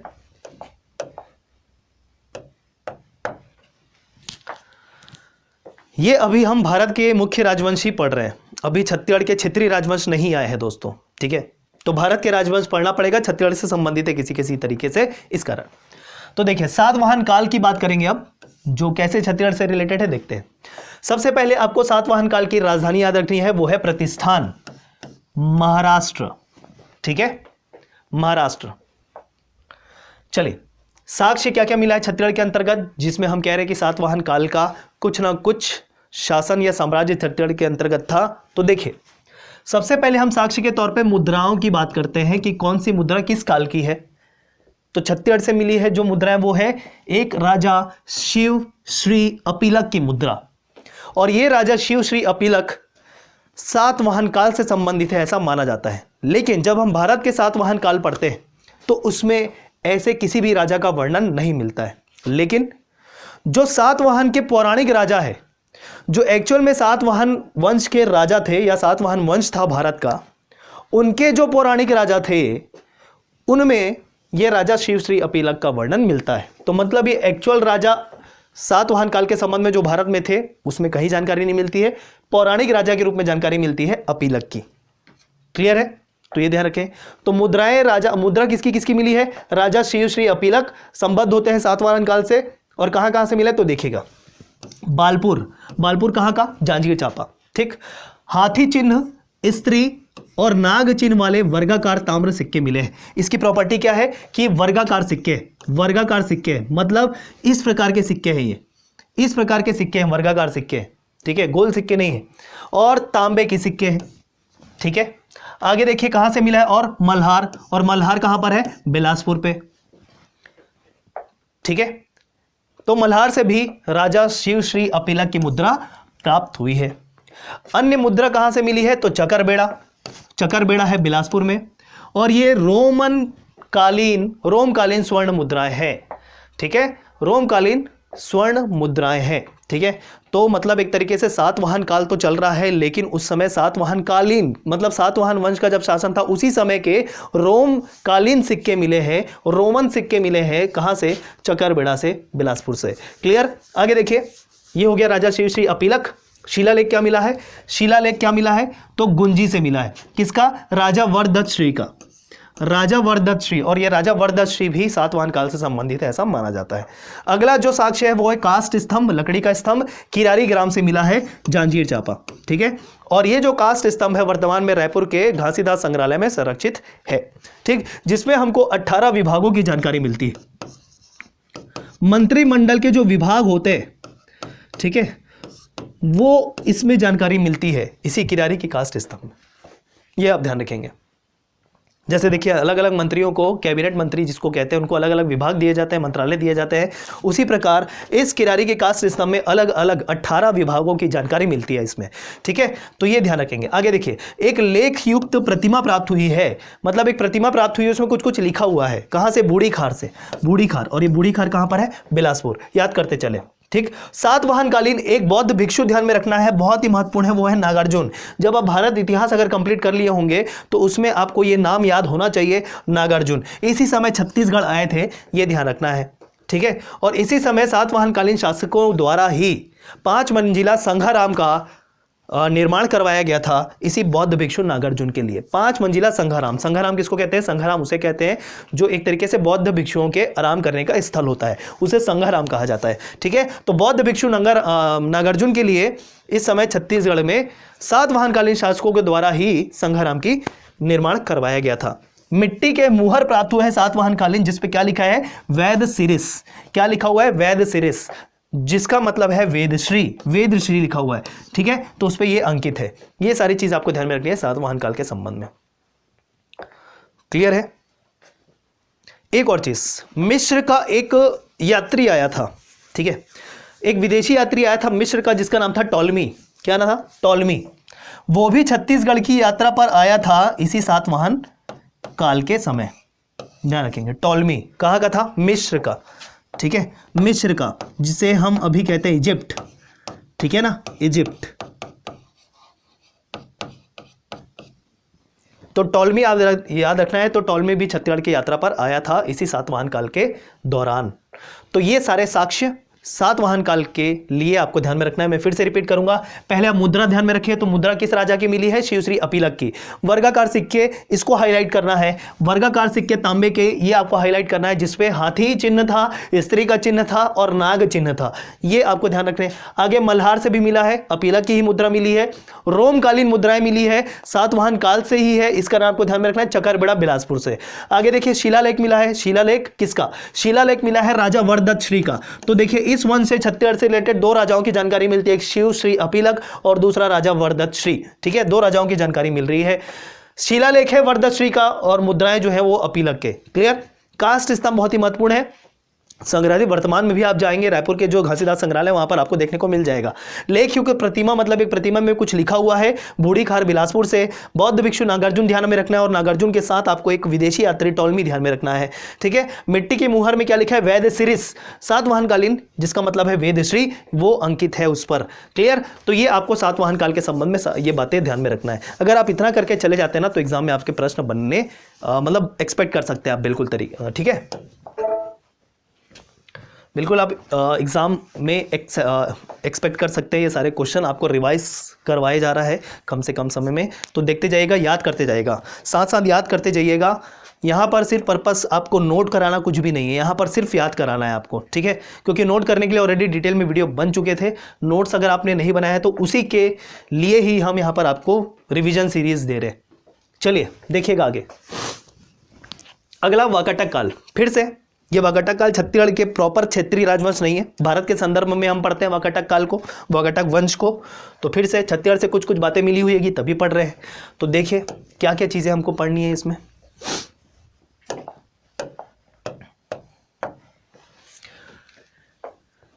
इसका समय, वाकाटक काल का समय आपको ध्यान रखना है, 2री से 5वीं शताब्दी। ठीक है, और इसके पहले भी अगर मैं बात करूं तो उनके समय आपको ध्यान में रखना है। जैसे मौर्य काल का तो समय हमने देख लिया था, 322 से 185 ईसा पूर्व। अशोक बेसिकली छत्तीसगढ़ से रिलेटेड याद रखना है, जो 273 ईसा पूर्व से 236 ईसा पूर्व तक था।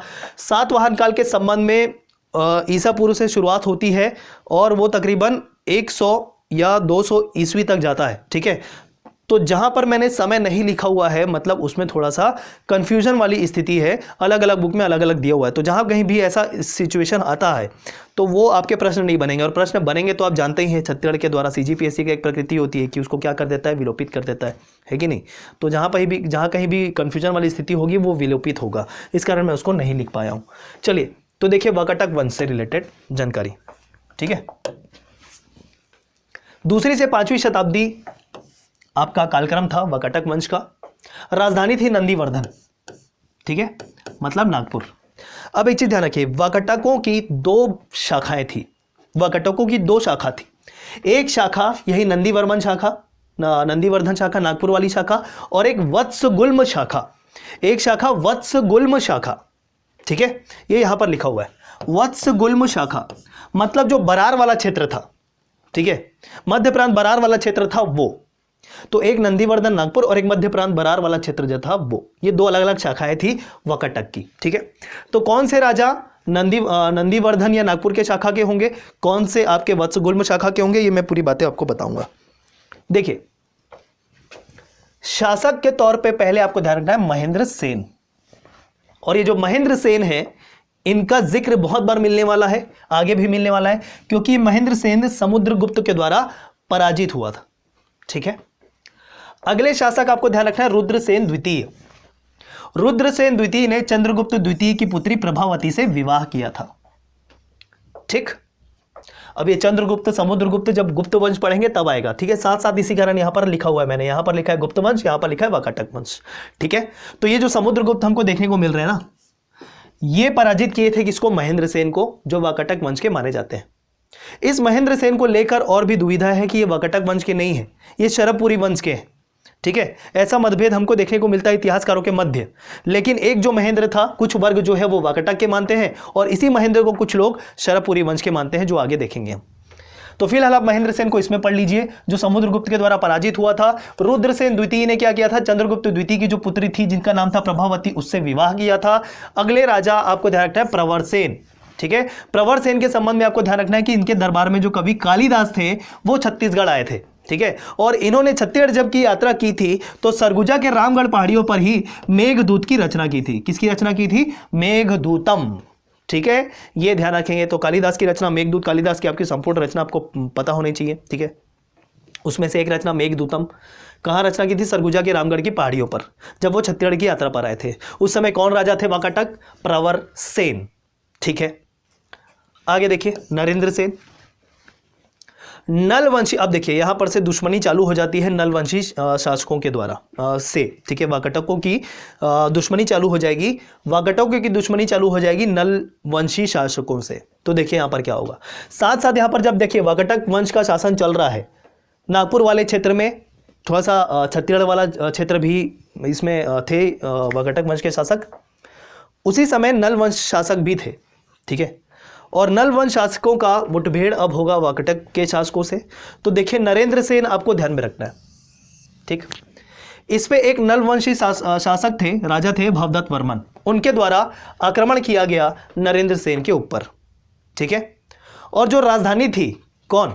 नंदीवर्धन, उसको नष्ट कर दिया गया भवदत्त वर्मन के द्वारा।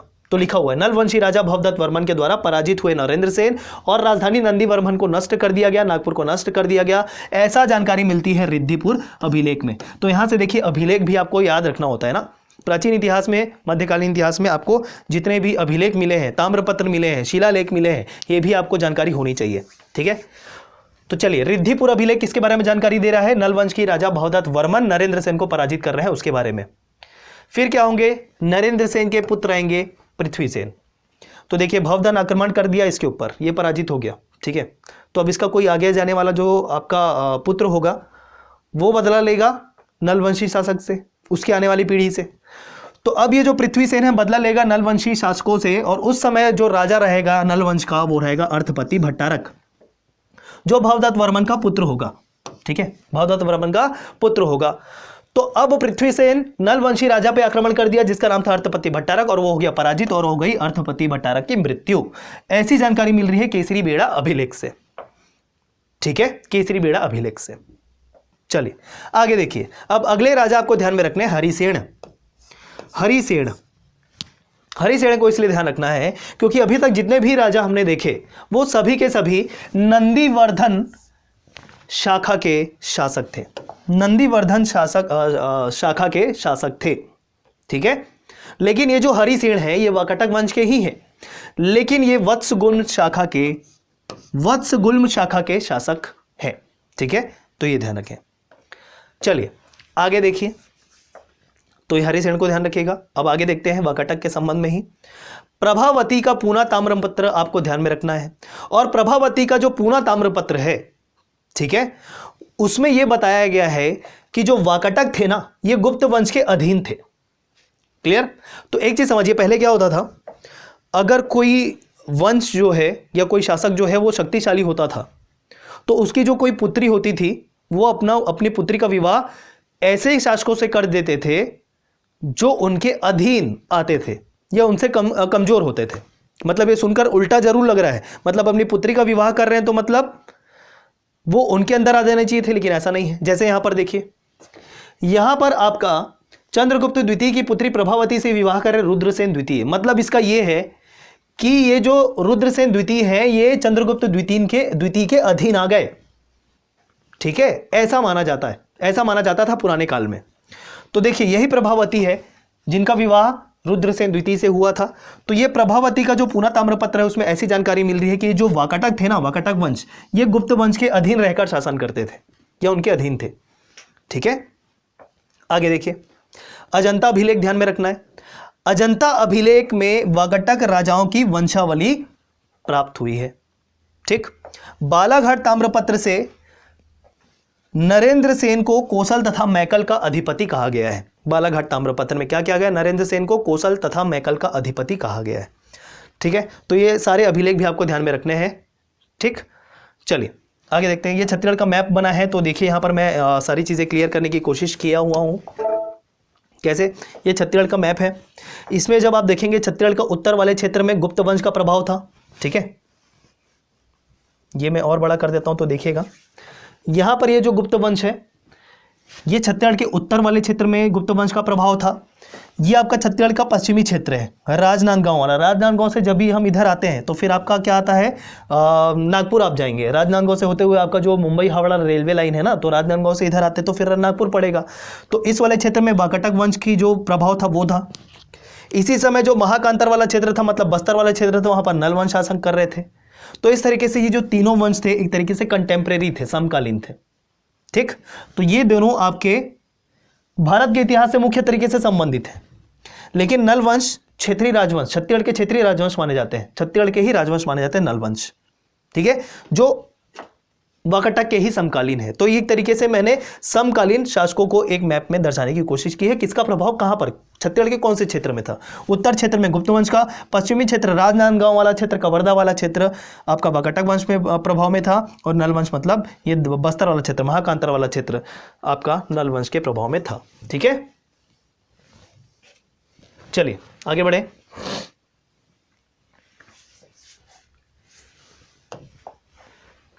चलिए अब हम गुप्त वंश देखने वाले हैं। जैसा कि मैंने कहा कुछ ना कुछ प्रभाव आपको देखने को मिल रहा है, इस कारण हम सारी बातें पढ़ रहे हैं इस वंश से संबंधित। गुप्त वंश राजधानी थी पाटलिपुत्र। राजधानी थी क्या, पाटलिपुत्र, मुख्य रूप से पाटलिपुत्र मतलब पटना। ठीक है, शासक के तौर पे आपको ध्यान रखना है चंद्रगुप्त प्रथम। ठीक है, वास्तविक संस्थापक माने जाते हैं गुप्त वंश के, चंद्रगुप्त प्रथम वास्तविक संस्थापक माने जाते हैं। ठीक है ना।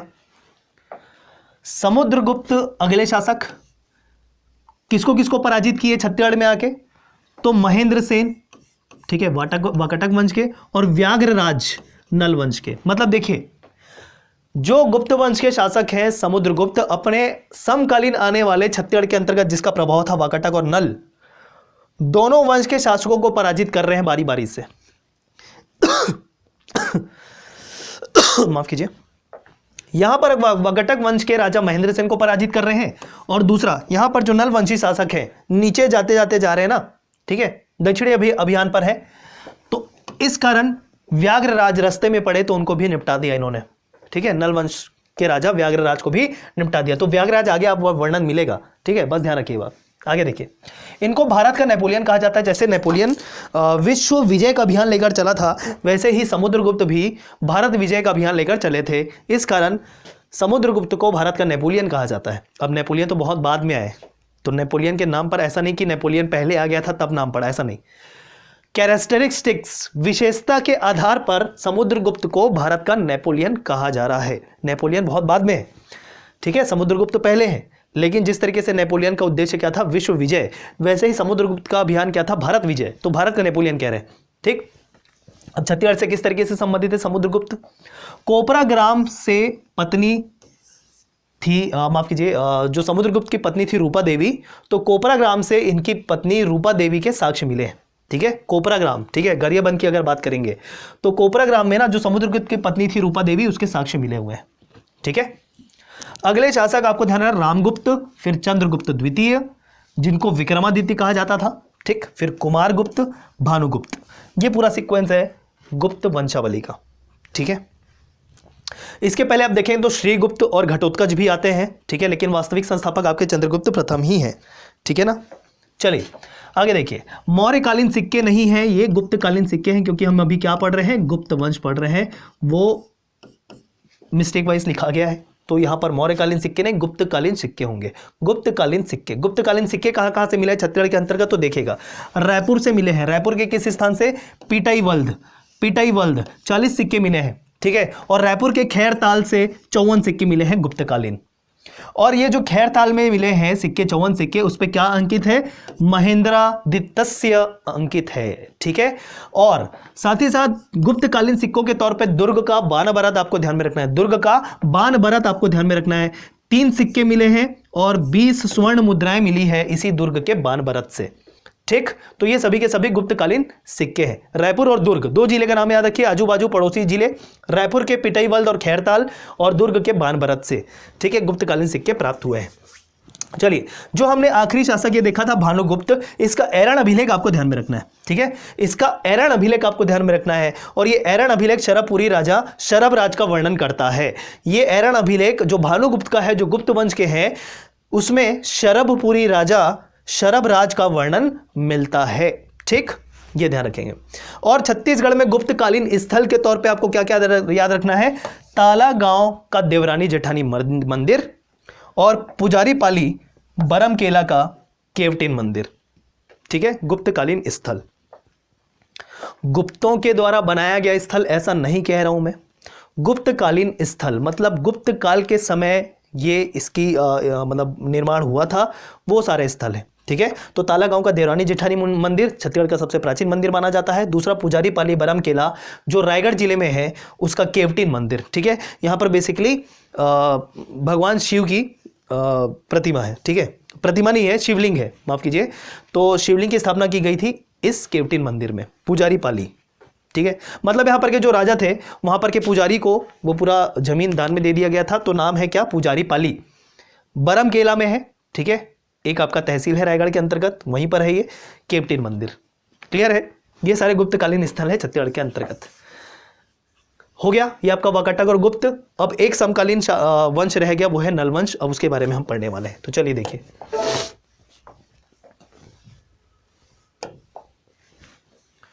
चलिए शुरू करते हैं छत्तीसगढ़ के क्षेत्रीय राजवंश। अब आपके छत्तीसगढ़ के क्षेत्रीय राजवंश आएंगे, प्रॉपर जो छत्तीसगढ़ के ही रहेंगे। इसके पहले हम भारत के राजवंश पढ़ रहे थे जिसका प्रभाव छत्तीसगढ़ में था, लेकिन अब हम छत्तीसगढ़ के ही जो प्रॉपर वंश होने वाले हैं उसके बारे में बात करेंगे। तो देखिए, मैप के थ्रू समझाने की मैंने कोशिश की है कहाँ कहाँ पर आपको छत्तीसगढ़ के क्षेत्रीय राजवंश मिलेंगे। जैसे कि शुरू में हम पढ़ेंगे नल वंश के बारे में।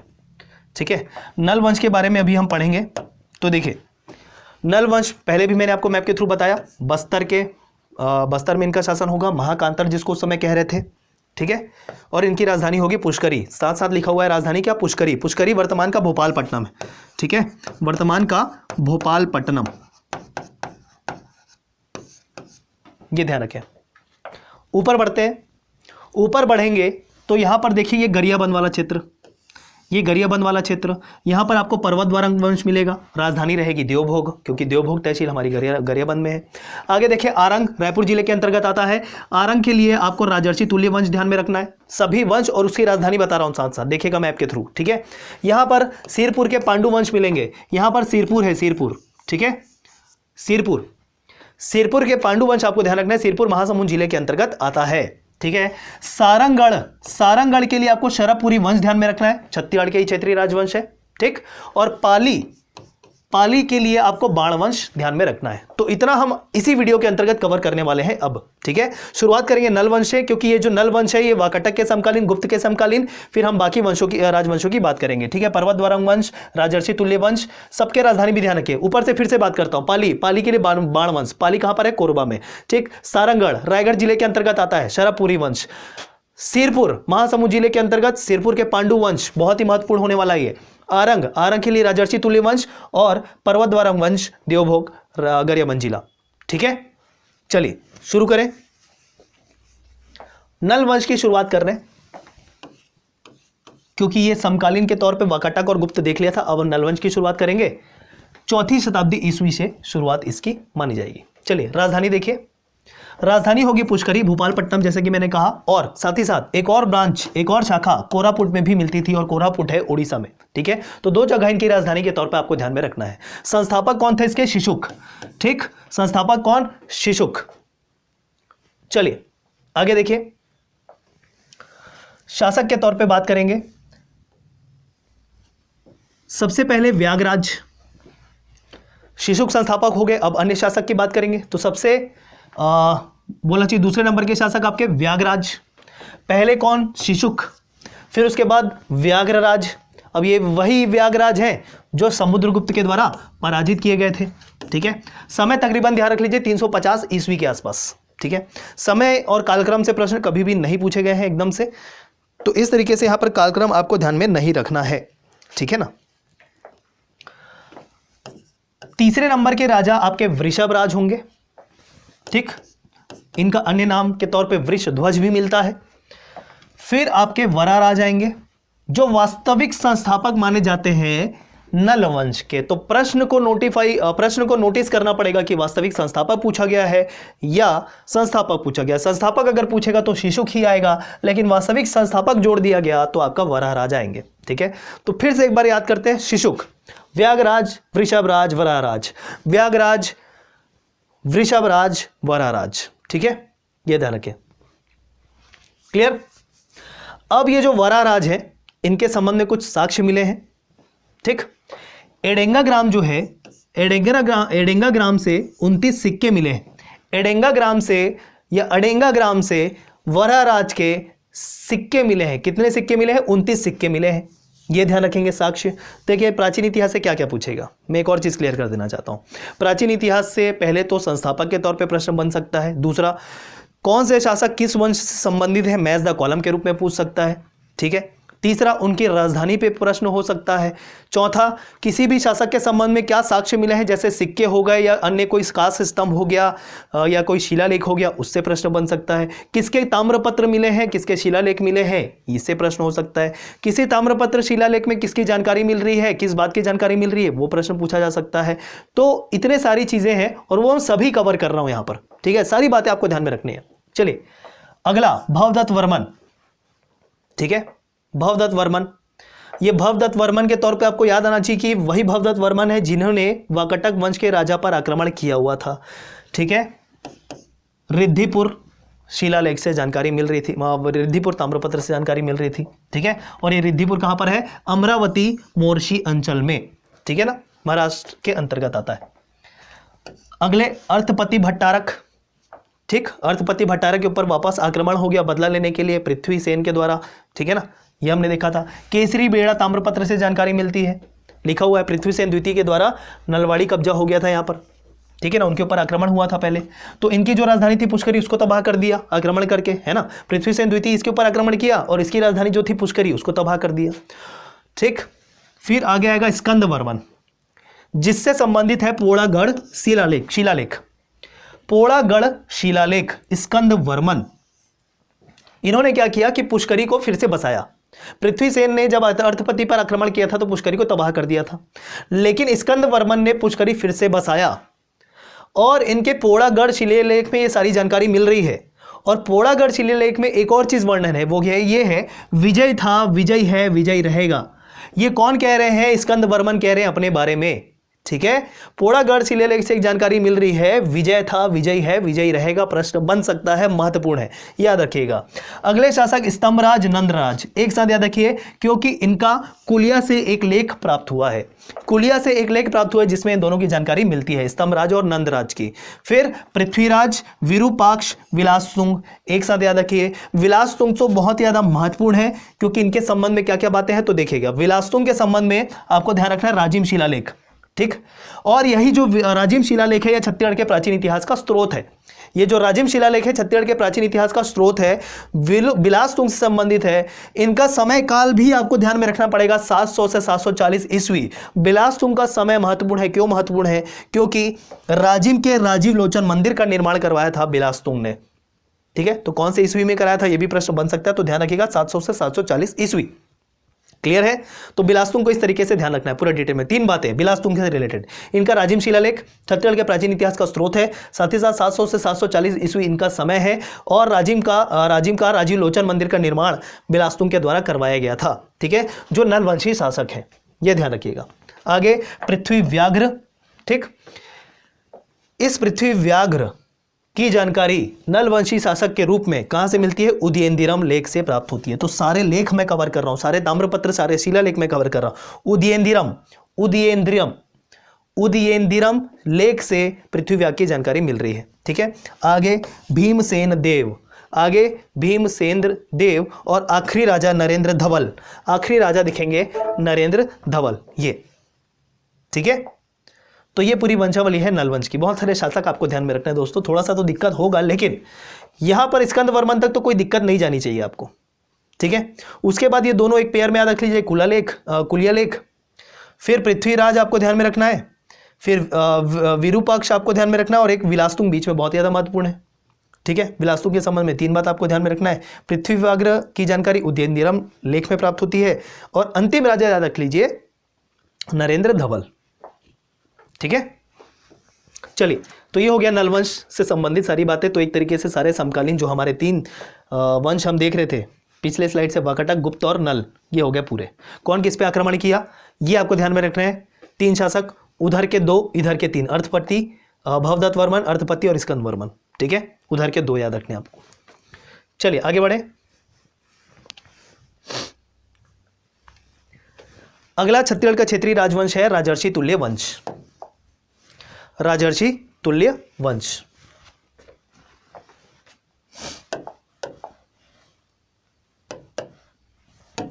चलिए राजर्षि तुल्य वंश देखेंगे। 5वीं शताब्दी ईस्वी से इनकी शुरुआत है और इनके जो ताम्रपत्र या जो भी साक्ष्य मिले हैं उनमें इनका जो समय है वो 182 या 282 ऐसा मिलता है, गुप्त संवत। ठीक है, गुप्त संवत 182 या 282 एकदम क्लियर नहीं है, ये मिलता है यहाँ पर। ठीक है, राजधानी थी इनकी आरंग, राजमुद्रा थी इनकी सिंह, मतलब राजमुद्रा जो भी थी उनमें सिंह अंकित होता था। शासक कौन कौन है, तो शूरा याद रखेंगे, शूरा। अब चूंकि पहले शासक के तौर पे शूरा याद रखना है तो इस कारण राजर्षि तुल्य वंश को शूरा राजवंश भी कहा जाता है। ठीक है, शूरा राजवंश भी अगर आपको बोले तो कंफ्यूज नहीं होना है, शूरा राजवंश मतलब राजर्षि तुल्य वंश। अगले राजा दैत्य प्रथम, विभीषण, भीमसेन प्रथम, दैत्य द्वितीय और भीमसेन द्वितीय। तो ये आपको कुल 6 राजाओं के नाम याद रखने हैं। पहले याद रखिए शूरा, फिर दैत्य प्रथम, तो मतलब दैत्य द्वितीय भी आएंगे, फिर बीच में आ गए विभीषण, फिर भीमसेन प्रथम, फिर दैत्य द्वितीय और आखिरी में भीमसेन द्वितीय। ठीक है, तो इस तरीके से 6 शासकों को ध्यान में रखना है। इसके शासक महाराज की उपाधि धारण करते थे। क्या, महाराज की उपाधि धारण करते थे, यह ध्यान रखेंगे। अब भीमसेन द्वितीय का आरंग ताम्रपत्र प्राप्त हुआ है और इस आरंग ताम्रपत्र का वर्णन एपिग्राफिया इंडिका में भी मिलता है। अब एपिग्राफी इंडिका क्या होता है ये पूरा मैंने वर्णन किया गया है, डिटेल में वीडियो देखिएगा। फिलहाल आपको फैक्ट याद रखना है, परीक्षा है। ठीक है, यहां पर यह नहीं होना चाहिए कि कॉन्सेप्ट क्या है, कैसे याद करें, सीक्वेंस में चलना चाहिए। सीक्वेंस में तो बिल्कुल चल रहे हैं, लेकिन कहानी के तौर पे एकदम से याद करने का समय नहीं है दोस्तों। यहां पर हमको फोकस ये करना है कि एग्जाम में प्रश्न किसी भी तरीके से बन जाए, तो इस कारण हम याद करते चल रहे हैं सारी बातों को। ठीक है, आगे देखिए। ये जो आरंग ताम्रपत्र था, सुवर्ण नदी, जो ऐसा माना जाता है सोन नदी है, छत्तीसगढ़ से मतलब छत्तीसगढ़ से संबंधित, छत्तीसगढ़ में तो प्रॉपर नहीं बहती है सोन नदी, छत्तीसगढ़ के उत्तर क्षेत्र से बहती है सोन नदी, वही सुवर्ण नदी है ऐसा माना जाता है। तो उसी के किनारे से यह जारी किया गया था आरंग ताम्रपत्र। ठीक है, ये चीज ध्यान रखें। अब आगे देखिए क्या है। एक कलिंग प्रशस्ति प्राप्त हुआ है और उदयगिरी के पाली लेख में भी जो खारवेल नाम का शासक है उसे राजर्षि वंश तुल्य कुल विनिश्रित लिखा हुआ है, मतलब इस खारवेल शासक को राजर्षि वंश तुल्य का माना गया है। यह ध्यान रखेंगे, किस किस सोर्स से, उदयगिरी के पाली लेख में और कलिंग प्रशस्ति में। खारवेल याद रखेंगे, खारवेल किससे संबंधित है, अगर प्रश्न दिया जाए तो राजर्षि वंश तुल्य से संबंधित है, ऐसा आपको याद रखना है। ठीक है, तो ये हो गया पूरा राजर्षि तुल्य वंश। आगे देखिए, पर्वत द्वारक वंश। राजधानी तो पहले ही मैप के थ्रू देख चुके हैं, तो याद आना चाहिए आपको। पर्वत द्वारक मतलब देवभोग, गरियाबंद या तेल घाटी। ठीक है, तेल घाटी। ठीक, ये गरियाबंद लिखा हुआ है, गरियाबंद लिखा हुआ है, ये ध्यान रखिएगा। चलिए आगे देखते हैं। शासक के तौर पे आपको याद रखना है सोमन्नराज, सोमन्नराज, तुष्टिकर, तुष्टिकर, सोमन्नराज और तुष्टिकर, ये 2 शासक याद रख लीजिए। पर्वत द्वारक वंश से इतना सफिशिएंट होगा। 13 सिंघा ताम्रपत्र संबंधित है पर्वत द्वारक वंश से, और ये 13 सिंघा ताम्रपत्र प्रॉपर है तुष्टिकर का। ठीक है, 13 सिंघा ताम्रपत्र है तुष्टिकर का, और वंश भी आप ध्यान रखिए पर्वत द्वारक वंश। ठीक, इस वंश के लोग स्तंभेश्वरी देवी की उपासना करते थे। ठीक है, स्तंभेश्वरी देवी की उपासना करते थे, बहुत ज्यादा महत्वपूर्ण। देखिए 2-3 प्रश्न इससे बन सकते अगर बनेंगे तो 2-3 चीज ही याद रखने हैं। एक तो आप शासक 2 ही याद रख लीजिए, सोमन्नराज और तुष्टिकर, ये 2 शासक याद रखने हैं। एक आपको 13 सिंघा ताम्रपत्र ध्यान में रखना है और एक स्तंभेश्वरी देवी ध्यान रखना है, और बाकी तो फिर वो तो राजधानी वगैरह तो है ही, वो तो आपको वैसे ही करना है सभी के। पर्वत द्वारक स्थान की समानता कालाहंडी जिले के परथला नामक स्थान से की जाती है। ठीक है, ये एक फैक्ट है, नोट कर सकते हैं आप चाहे तो ये 2 वंश हमने कवर कर लिया, राजर्षि तुल्य वंश और पर्वत द्वारक वंश। आगे बढ़ते दोस्तों, चलिए। ये आ गया शरभपुरी वंश।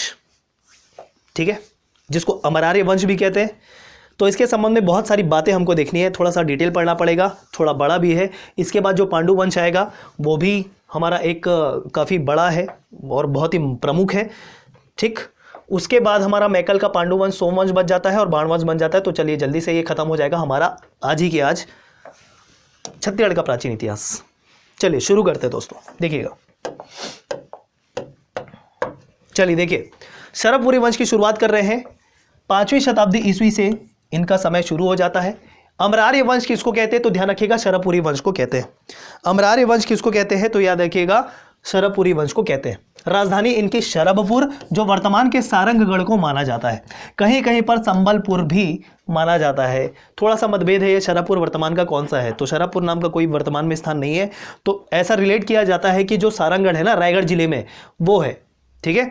और कहीं कहीं पर संबलपुर भी इनकी राजधानी मानी गई है शरभपुरी वंश की, ठीक।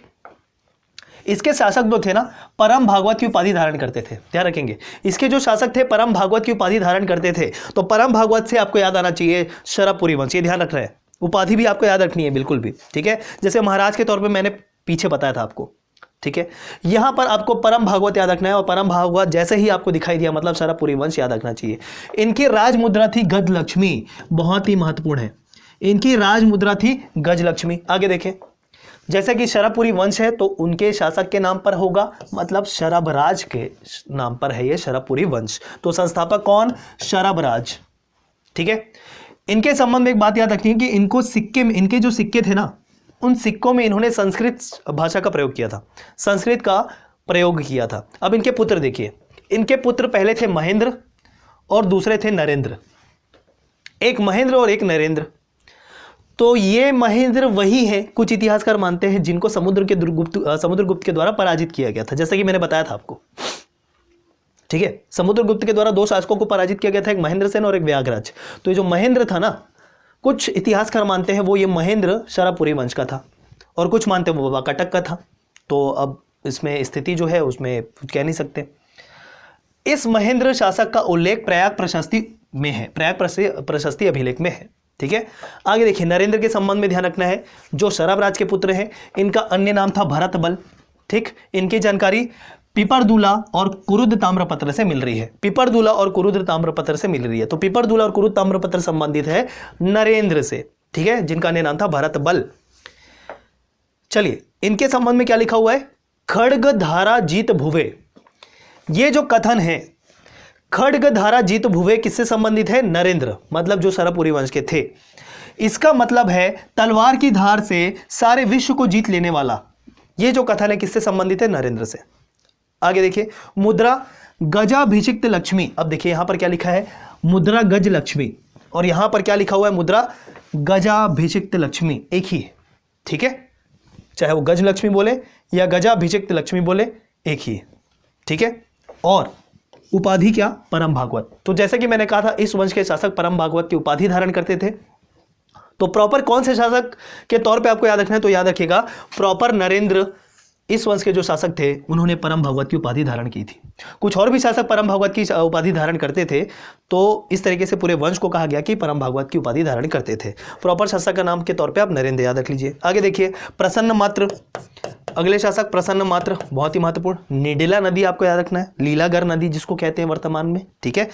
तो मैंने आपको एक फैक्ट बता दिया, लीलागर नदी है, निडिला नदी प्रसन्न मात्र से संबंधित है। मल्हार शहर प्रसन्न मात्र से संबंधित है, ठीक है। चलिए देखिए, सोने का सिक्का चलाया इन्होंने, इंपॉर्टेंट। जो सोने का सिक्का चलाते हैं तो उनका तो अलग ही महत्व होगा भाई। सोने का सिक्का प्रसन्न मात्र के द्वारा चलाया गया, 116 से अधिक सोने के सिक्के प्राप्त हुए इनके, ठीक है, जिसमें गरुड़, शंख, चक्र अंकित हुआ करता था। अब इनके पुत्र होंगे, 2 पुत्र, देखिएगा, एक जयराज, एक दुर्गराज, ठीक है। एक इनके पुत्र जयराज और एक दुर्गराज, तो 2 पुत्र।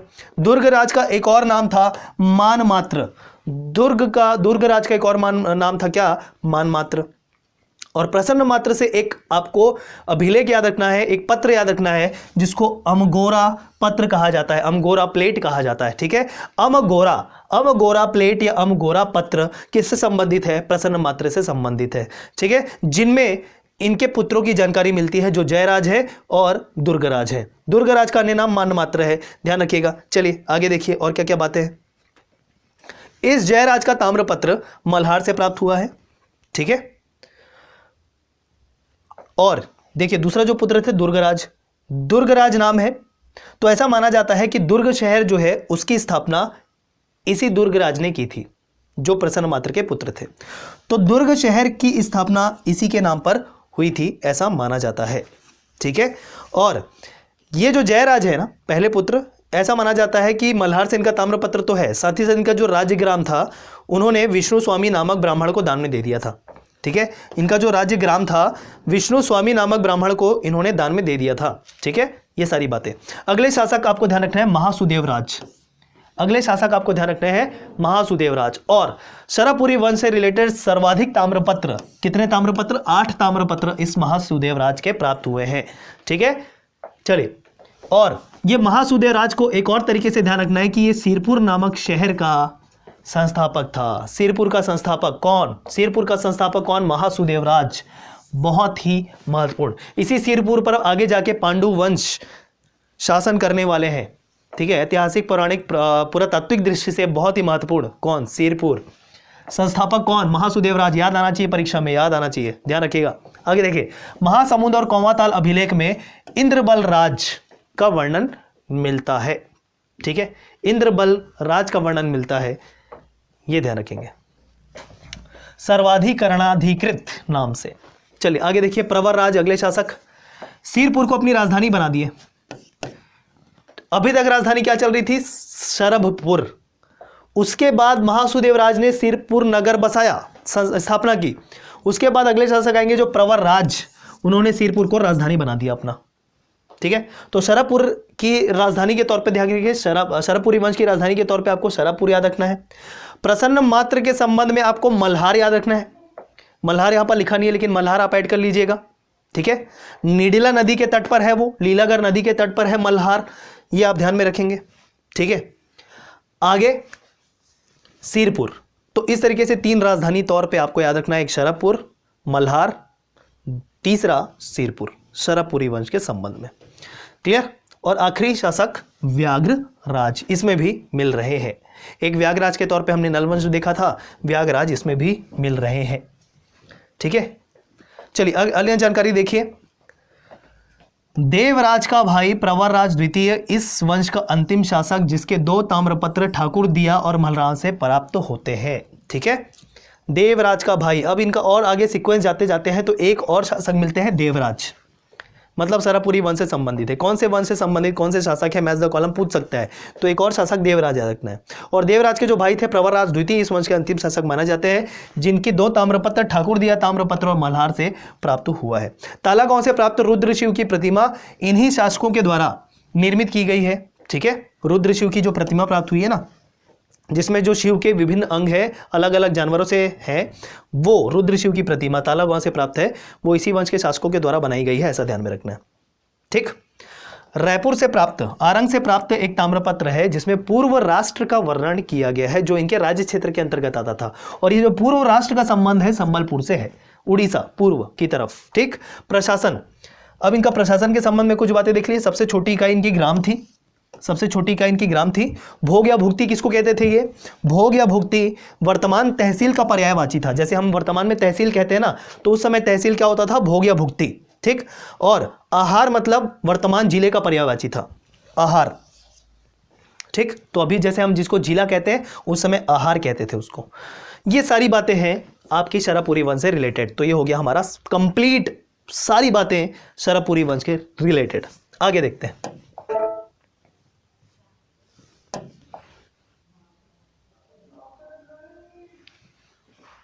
चलिए आगे देखते हैं।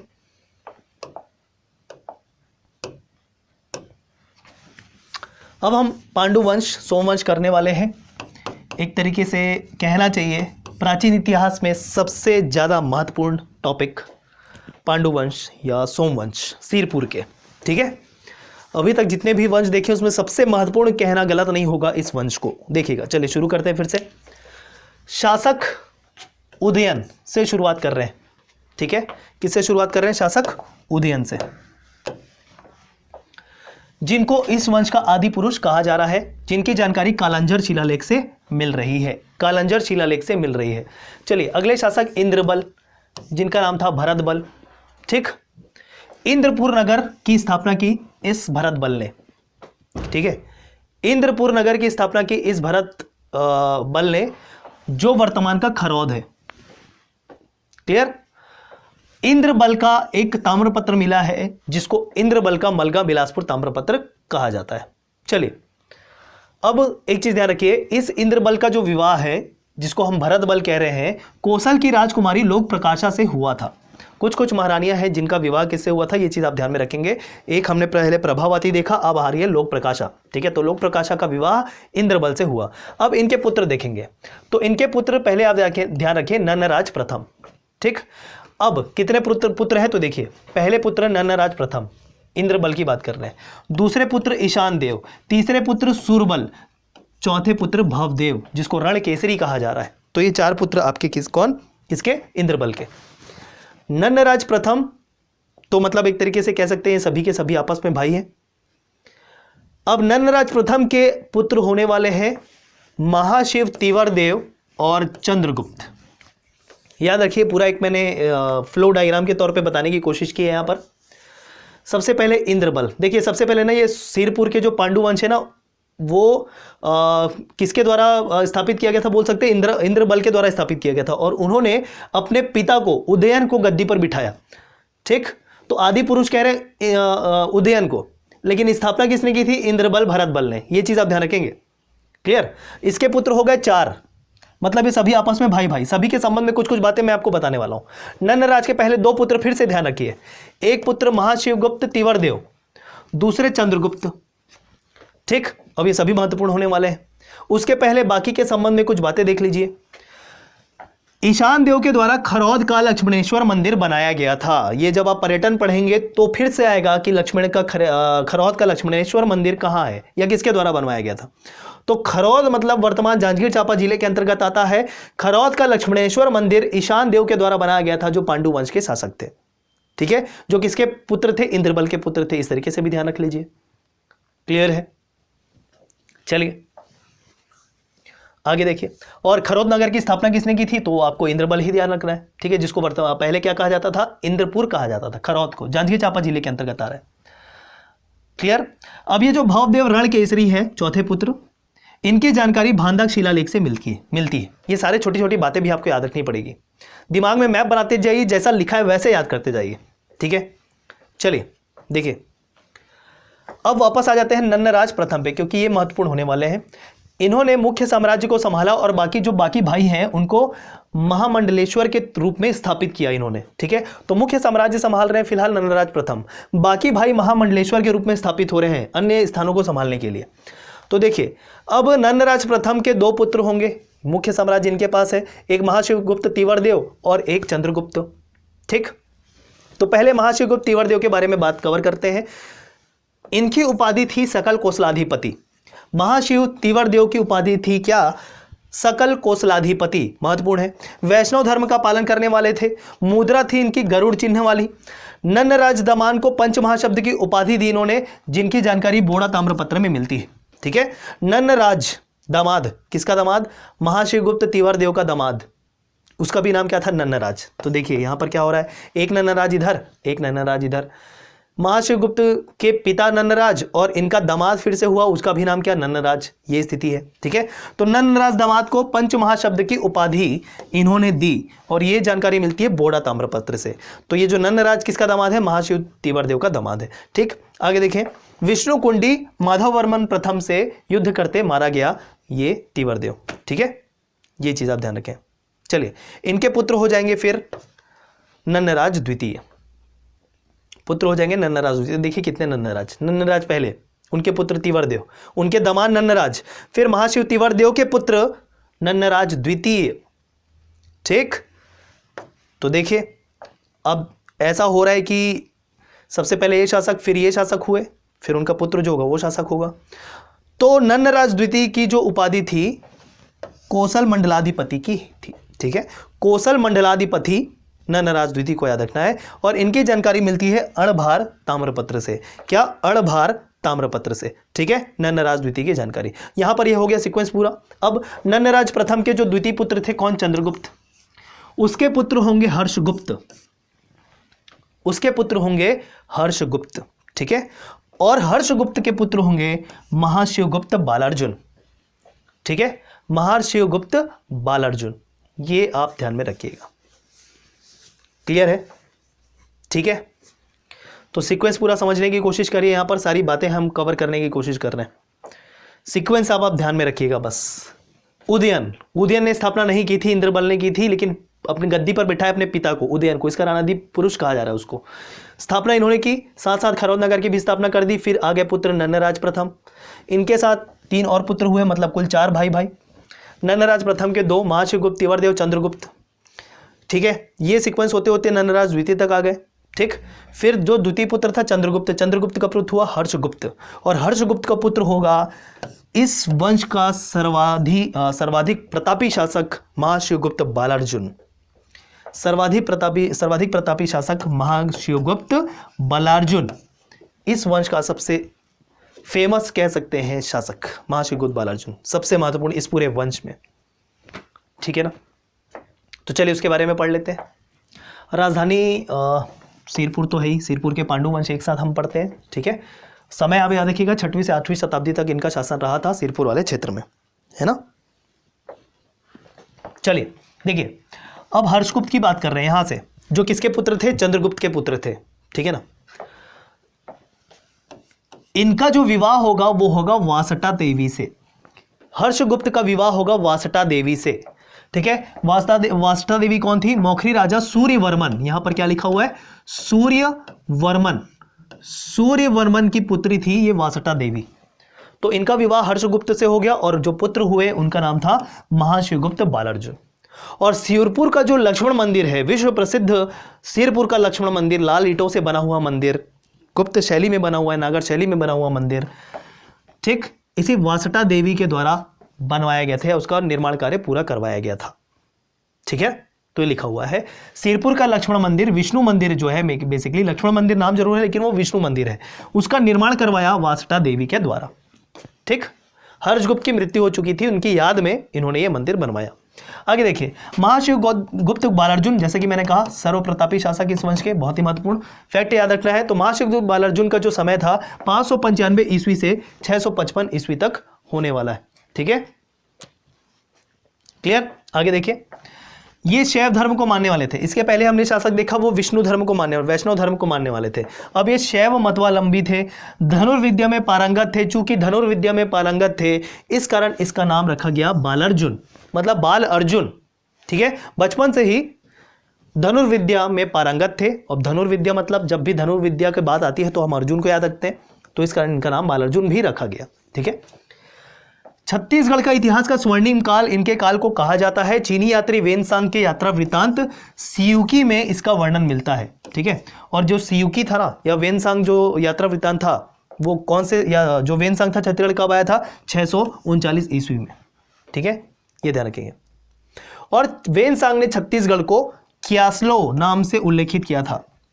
देखिए, वेनसांग जो था 639 ईस्वी में, 639 ईस्वी में छत्तीसगढ़ आया, उसकी यात्रा वृत्तांत का नाम था सियुकी, और छत्तीसगढ़ को उसने क्या कहा? छत्तीसगढ़ को उसने कहा कियास्लो।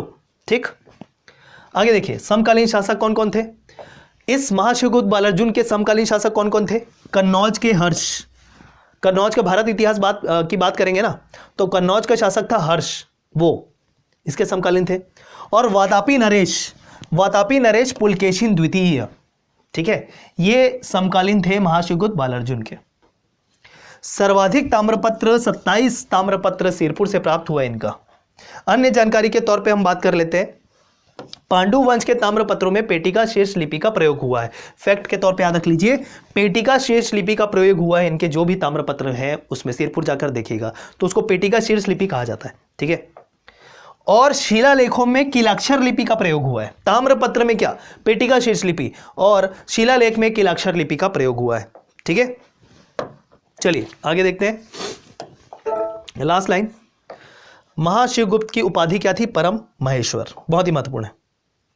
ठीक है ना, परम महेश्वर की उपाधि है महाशिवगुप्त बालार्जुन की, परम महेश्वर, ये आप ध्यान में रखेंगे। तो ये हो गया हमारा पूरा जो छत्तीसगढ़ का सबसे प्रमुख राजवंश था, पांडु वंश, प्राचीन इतिहास से संबंधित। चलिए दोस्तों आगे बढ़ते हैं। चलिए जल्दी से, अब हमारा ये आखिरी स्लाइड है, जिसके बाद हमारा प्राचीन इतिहास वाला ये वीडियो हो जाएगा समाप्त और आपका प्राचीन इतिहास हो जाएगा कंप्लीट। ठीक है, तो चलिए शुरू करते हैं।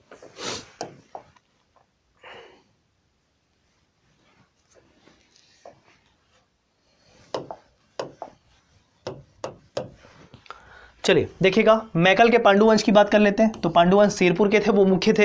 यहाँ पर मैकल वाले क्षेत्र में, राजनांदगांव कवर्धा वाले क्षेत्र में जो मैकल श्रेणी विस्तृत है, वहाँ पर भी पांडु वंश या सोमवंश थे। ठीक है, तो ये चीज़ देखिएगा। अमरकंटक वाला क्षेत्र बेसिकली कह रहे हैं, मतलब वही जैसे कि मैंने कहा, ये राजनांदगांव, ऊपर जाएंगे कवर्धा, ठीक है, मुंगेली, ये वाला जो पूरा बॉर्डर है, ठीक है, वो 5वीं शताब्दी ईस्वी में इनका शासन इस समय। भरत बल के बमहनी ताम्रपत्र से इस वंश की जानकारी मिलती है। शासक के तौर पे आपको याद रखना है जयबल।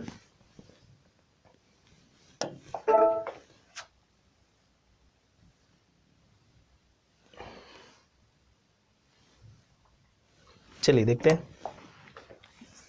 शासक के तौर पे आपको याद रखना है जयबल, वत्सराज, नागबल, नागबल के पुत्र भरतबल, शूरबल, ठीक है, ये सारी चीज़ें ध्यान रखेंगे। और ये शूरबल की जानकारी मल्हार ताम्रपत्र से मिलती है। कंप्लीटली फैक्ट है, पूरा याद रख लीजिए एज इट इज। शासक कौन कौन?